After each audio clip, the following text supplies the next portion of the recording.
this morning, and welcome to a How in the World Did Ohio State Actually Lose to a Really Bad Team Up North edition of the OHIO podcast. Do us a big favor, smash that like button this morning.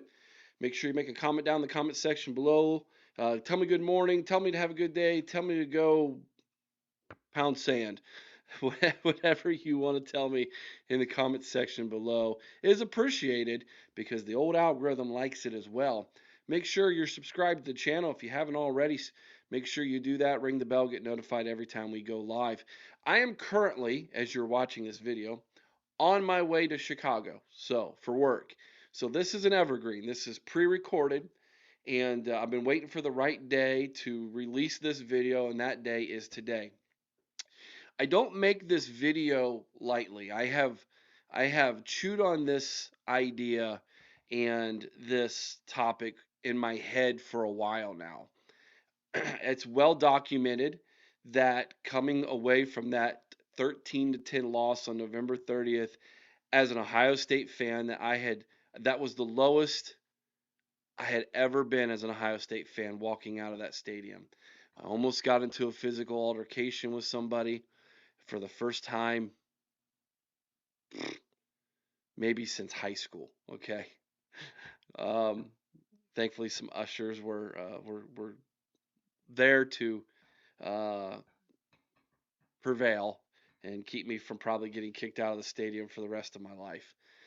To that individual, you're scum. That's why we call your fan base scum. If he ever sees this video, doubt he will. But there's a reason why we lost that football game. And removing all the emotions and just looking at the psychology of it, I have some thoughts. Now, there are X's and O reasons why we lost this game, and I'm sure there's people who've broken down the film who are much better at that than I am, and so I'm going to stay in my lane. I'm not even going to try to go down that road because that's not me. That's not my expertise. But I've been watching and I've been involved in athletics for a long, long time. I've coached for many years at a decently high level. Not football, but basketball, baseball. And the psychology of sports is the same through most sports, especially team sports. Okay. That being said, I know what this is not. Okay. There are a lot of crazy fan theories out there as to how Ohio State lost this football game. Here is what it is not, okay?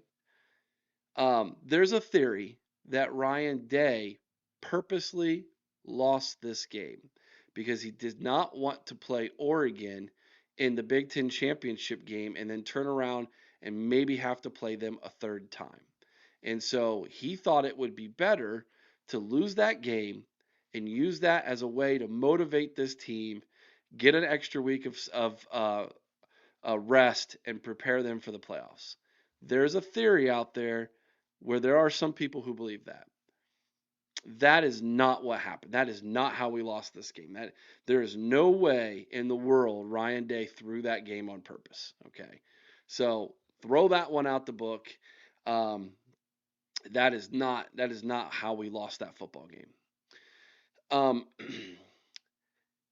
Here's, in my opinion, what happened. Now, um, I'm going to go down two avenues here, and they're going to open up multiple doors. And so, um, you know me, a lot of you know that I love to put on a tinfoil hat and talk about crazy sports theories and ideas and go down those paths that a lot of people aren't willing to go. And I just shut the door on one that I'm like, there's no way. But there are a couple reasons why we lost this football game. Now, number one, I think the game plan was indeed flawed. Now, whether that game plan is let's run the ball up the middle every single play and prove to Michigan how tough we are, like a lot of Michigan fans think we did, that was not the game plan. If you go back and you actually watch the game, and again, I'm not going to break down film for everybody. That's not my lane. We did not run the football up the middle every single time. Okay. That was definitely not the game plan here. However, the offensive line in that football game, if you look at how the offensive line played against Michigan and how they played in the college football playoff from Tennessee on, it was night and day. And so the offensive line had a bad game. Um, the running backs had a bad game. Will Howard had a bad football game. The kicking department had a bad football game. And when you have multiple dominoes fall in a certain way um, to affect an entire unit, such as your offense and special teams, you lose two of those three, it's really hard to win a football game. Hats off to the defense who kept us in that game and almost pulled that thing out by themselves, okay? And let's just call a spade a spade. Michigan offensively was terrible. They weren't a good football team all year offensively, but they scored more points than us on the scoreboard, and that's how you win football games, right? So the coaching staff, let's start there. The coaching staff didn't do the players any favors in this football game. And I think man to man, Ryan Day, and I believe he's admitted to this a little bit, they didn't set forth um, they didn't put the right foot forward schematically offensively. And did they play a little bit into Michigan's strengths? Sure. But this idea that they purposely were just trying to bully the bullies is not necessarily true. However, in a game like that where possessions become valuable and you as a play caller and a head coach kind of feel like if I turn the football over and I take risks, we are going to lose this football game. Therefore, I'm going to be a little bit more conservative. You're kind of playing into what Michigan wanted you to do. And even though, uh, you know, it's not smart to do that, it kind of what happened there, in my opinion. So the coaching staff didn't put the players in a very good position. I think given what happened and transpired after that with the players meeting with Ryan Day and what has now famously been talked about, um, I believe that the players felt that as well from the coaching staff. So that's number one. Number two, let's talk about Will Howard. So there's a lot of theories out there that Will Howard was concussed. I don't believe he was. And if he was, I don't think it was to the level that kept him from playing. Because he goes in the tent, right? They take his football helmet from him. They're not going to hand the football helmet back to Will Howard if he's showing all these signs of a concussion. The medical staff are not going to put themselves in that situation. However, let's be honest, Will Howard was not the same quarterback against Michigan. He wasn't the same quarterback before the hit. He was definitely not the same quarterback that we saw in the college football playoff after that hit and the remainder of that game. Will Howard had a bad game. And because of that, I think it also gave the offensive coaches, it kind of limited what they were going to be able to do. Now, if Will Howard was so banged up to the point that you probably should not have let him back in the game, yet he somehow is, okay, let's call a spade again. Like if he was concussed, he shouldn't have been in that football game. More than likely, he wouldn't have been. So I don't think that's an excuse you can use either. However, he was not at 100%. Can we all agree on that? Yet you didn't put Brown into the game. You went and continued to ride with Will Howard. So the question has to be asked why? And the answer to that is simply because Will Howard was your better option. which doesn't speak too highly to where Brown was at that point in his career at Ohio State. If Devin Brown gives you a better chance of winning that football game than a 70% Will Howard, 60% Will Howard, whatever percentage you want to place on him after he went into the tent and came out, then that doesn't speak well in the development of your backup. And of course, Devin Brown's not on the team right now. He transfers out. And that tells you he probably wasn't even ready. He wasn't better than Lincoln Keenholz or Julian Sane is. So Ryan Day, and here's where we're getting into a little bit of my theory. Ryan Day knew I have to have Will Howard to win a national championship. We're not going to do it with Devin Brown. We're not going to do it with a true freshman, Julian Sane. We're not going to do it with a redshirt freshman, Lincoln Keenholz. We have to have Will Brown in order to, or excuse me, we have to have Will Howard in order to win a national championship. And so I think the play calling got incredibly conservative in the remainder of that game in order to protect the quarterback he knew he needed to have in order to win a national championship. And so that fell right into the hands of how Michigan, the only way Michigan was going to win that football game. Again, hats off to um, to Michigan in winning that football game, because what they needed to have happen in order for them to win is exactly what happened. So it's a domino effect. You have a coaching staff that didn't put their best foot forward schematically.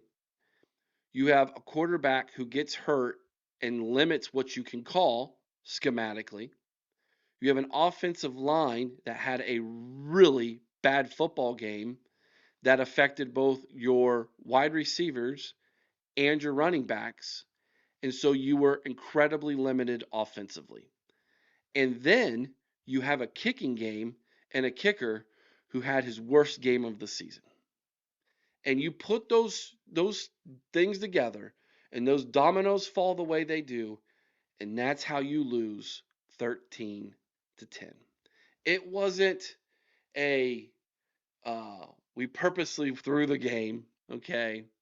It wasn't a Will Howard was concussed, and although he may have shown some signs of possibly having a concussion, again, I'm here to tell you guys, in the day and age we live in, there's no way that medical staff lets him back in the game if he was fully concussed, if he had a concussion.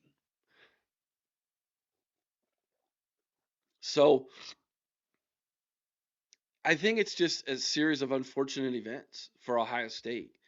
And because at the end of the day, you look at those two rosters that played each other last year, and you look at the totality of the seasons, right?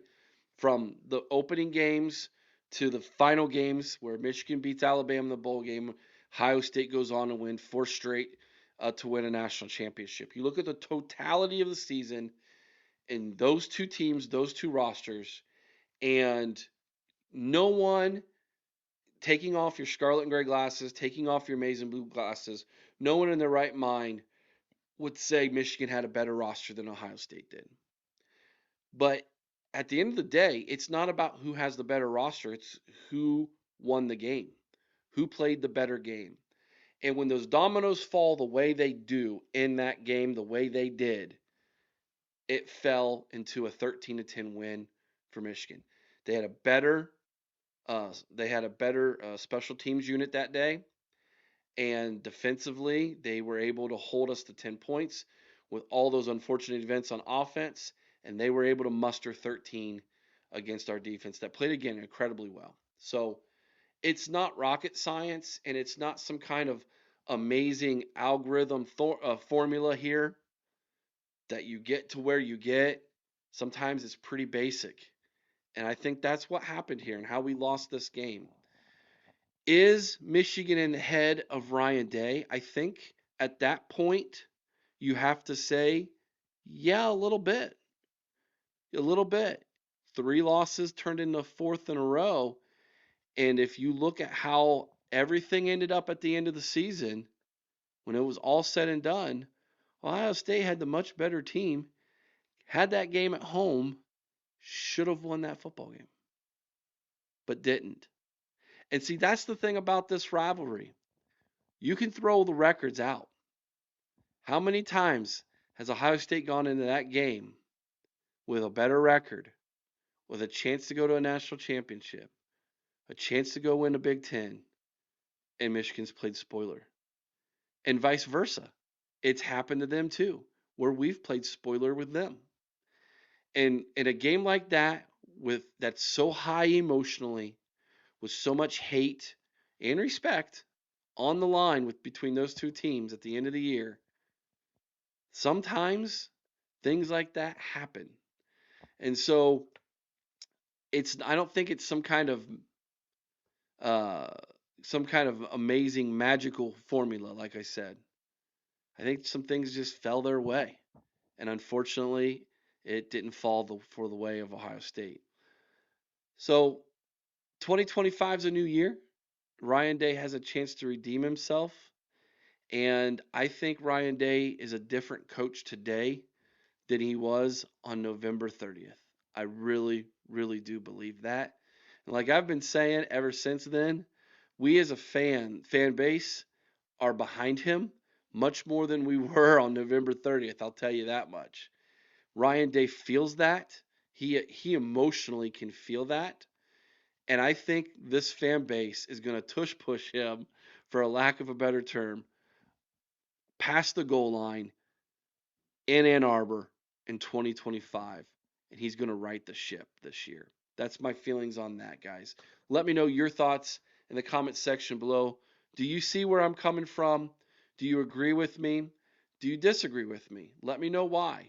And let me know if there's something else that happened in that game that you think I missed, that's a glaring miss from that equation, that you think should be added as to why Ohio State lost on November 30th to the stinking cheaters from up north. By the way, that's the other thing too. You cannot sit here and say they cheated. They didn't cheat this year. Sorry, guys. We don't get to call that, man. We don't get to credit that, man.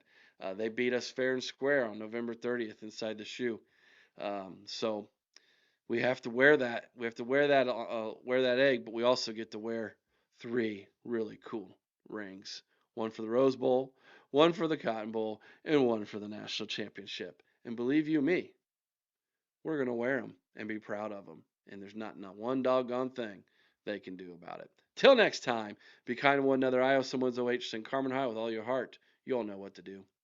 Go Bucks.